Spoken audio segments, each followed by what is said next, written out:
अस्सलाम वालेकुम, कैसे हैं आप सब। वो जैसे कि आपको पता है, कल मैंने आपसे बात की कि बेटियों को विरासत में हिस्सा नहीं देते हैं। तो ये वाली बात इतनी सीरियस हो गई थी ना कि मेरी जो हमसाई थी ना, उसकी बहन को जो है ना, आज यकीन करें इतनी कोट पड़ गई ना घर से।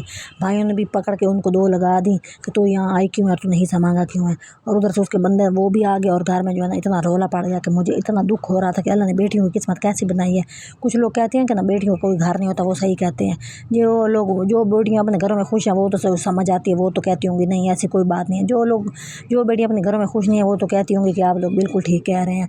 तो हम लोग पुराने ज़माने के कदीम गंदे वाले हालात में रह रहे हैं और हमारे जो है ना पढ़े लिखे माशरे में जाहिल भरे पड़े हैं। यकीन करें कि जो है ना वो रात को बेचारी बैठी थी, तो वो उसके भाई जो है ना बच्चे स्कूल नहीं जा रहे थे, उसके पास फ़ीस नहीं थी। हालात हो जाते हैं ऊपर नीचे ना।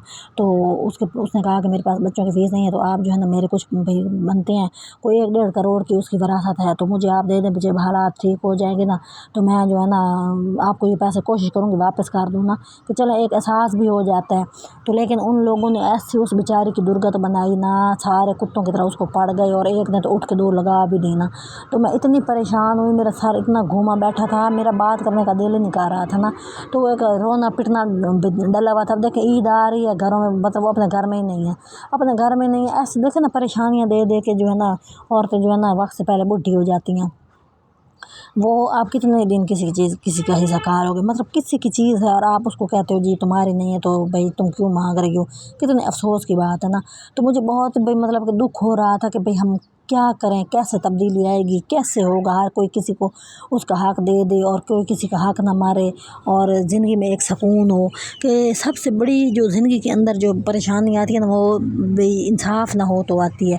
कि भाई जो है ना आपको इंसाफ करो, आप छोटे छोटे मामलों में इंसाफ करो। अब हमारे प्यारे नबी ने यहाँ तक बताया था कि अपने आप तुम्हारे को 4-5 बच्चे हैं ना, तो एक बच्चे को मैं एक मिसाल दे रही हूँ कि तुम्हारे पास टॉफ़ियाँ हैं ना, तो तुम एक बच्चे को 2 टॉफ़ियाँ नहीं दे सकते, तुम बाकी सारों को एक एक टॉफ़ी दो।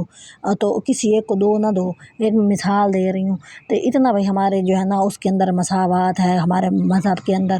कि भाई आप लोग जो है ना अगर किसी एक बच्चे को ज़्यादा प्यार कर रहे हो तो आप ऐसा मत करो, दूसरे को भी उतना ही प्यार करो। लेकिन जो है ना हमारे माशरे में ऐसा कुछ भी नहीं है, सारा गंद भंड हुआ पड़ा है और लोग जो है ना एक दूसरे के ऊपर चढ़े पड़े हैं। जिसका जहाँ जोर चलता है, छोटा है तो वो छोटे को दबोची पड़ा है, कोई बड़े लेवल पे बैठा है तो वो बड़े को दबोची बैठा है। चलो एक बहन थी वो आई है, वो रो रही है कि मेरा हक है, मुझे दे दो। तुम लोग दे दो, तुम्हें क्या तकलीफ़ है, तुम्हारे पास तो करोड़ों रुपए होंगे, तुम तो एक इतनी बड़ी जायदाद पे बैठे हो ना कि तुम अब दिमाग में ये बना लो, लकीर खींच दो भाई ये हमारी है ही नहीं, ये किसकी है और दूसरे की है, और उसके अंदर एक बरकत भी और तरह की पड़ जाएगी। लेकिन मेरा जो है ना दिमाग वो बहुत ही आज जो है ना उल्टा हुआ बैठा था कि भाई ये क्या हो रहा है हमारे माशरे के अंदर ना, कि लोग कितना भांड कर ही बैठे हैं। लोगों को तमीज़ ही नहीं है कि एक औरत का घर उजड़ रहा है तुम लोगों के बदसलूकी की वजह से, तुम्हारी खैर इंसाफ़ी की वजह से, तो उसका क्या कसूर बन रहा है। अब वो बच्चे हैं वो परेशान, बच्चों के दिमाग पे क्या असर पड़ता होगा। वो कल को जब बड़े होंगे तो वो कहाँ से अपने मामों की इज़्ज़त करेंगे, मुझे ज़रा ये बताएं। अब दूसरी तरफ ये होता है, दूसरी बहन है वो जनाब उसकी जो है ना सारी नंदे घर पे कब्जा करके बैठी हैं। अब किसी को बंदा क्या समझाए, बताएं मुझे। बंदा सभी लेस हो जाता है, यकीन करें दिल कर रहा है बंदा बोले भी ना। वो जो है 4 बुढ़ियाँ बैठी हैं, 70-70 साल उम्र हो गई है, किसी चीज़ को हाथ भी नहीं लगाने देती। ये हमारा है, ये हमारे माँ का, भाई हमारे बाप का, ये हमारे माँ का, ये हमारे बाप का।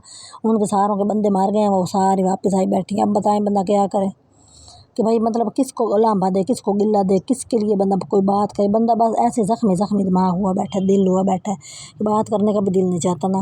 कि दुनिया क्या है, कैसे हम सारे लोग जी रहे हैं। कि दुनिया में जो है ना एक रौला पड़ा खड़ा है कि हमें ये भी नहीं पता हमने कितने साल जीना है। हम लोग जो है ना जाते हैं, कोई मर गया उसको दफनाते हैं, उसके कोल कर देते हैं, उसके लिए कुरान खानियाँ कर देते हैं। ऐसे लगता है जैसे बस इसी ने मरना था, हमने तो मरना ही नहीं है, हमारे लिए मौत है ही नहीं। मुझे अगर हम लोग ये सोचें ना कि हम बिल्कुल ऐसे ही एक दिन मरेंगे और हम अगले जहान जाएंगे, अल्लाह को जवाब देंगे, ये ईमान हमारा मजबूत हो ना, तो हम लोग किसी के साथ कोई बांट भी ना करें। तो दोनों बहनें थी आपस में रो पिट रही थी कि भाई देखो तुम्हारी किस्मत ऐसी है, मेरी किस्मत ऐसी है। मतलब दोनों की तरफ से बेसकूनी है कि कम से कम जो बुढ़नी औरतें हो जाती हैं अपने घरों में अपनी विरासतें खा आती हैं, अपने शोहरों की विरासतें लेके उनको हड़प कर जाती हैं, फिर आके मेके बैठ जाती हैं अब ये भी हमारी विरासत है, अब आप ये नाम भी ना लें। मतलब कितने मसाइल है ना हमारे माशरे के अंदर, कोई सुकून वाली جگہ ہے کہ بھائی ایک عورت ہو اس کو آپ الگ گھر دے دو، اس کی یہ وراثت ہے، اس کو پکڑا دو، بھائی تم جانو تمہارا کام 2 دن کی زندگی ہے، 2 دن وہ سکون سے گزار رہے، اور اس کے بعد وہ بھی ظاہر سی بات ہے دنیا میں ہمیشہ تو کس نے نہیں رہنا نا۔ تو یہ مسائل، یہ بگاڑ، یہ جو ہے نا، یہ سارے ہماری جو مائیں ہیں نا، جب تک وہ اپنے چھوٹے چھوٹے بچوں کے دماغوں میں یہ چیز نہیں ڈالیں گی نا کہ بھائی یہ بیٹوں کے دماغ میں یہ ڈالو کہ بھائی یہ وراثت ہے، یہ تمہارا سارے تمہارے نہیں ہے، یہ سارے بہن بھائیوں کی ہے، یہ دماغوں میں ڈالیں، اور بیٹیوں کے دماغوں میں یہ ڈالیں بھائی اپنے گھروں میں جا کے بسنا ہے، آ کے دوسروں کا خون نہیں چوسنا ہے، تو شاید کوئی بہتری ہو۔ لیکن بہرحال میرا جو ہے نا موڈ بڑا ڈاؤن ہوا بیٹھا تھا کہ مسائل ختم ہونے کا نام ہی نہیں لے رہے نا۔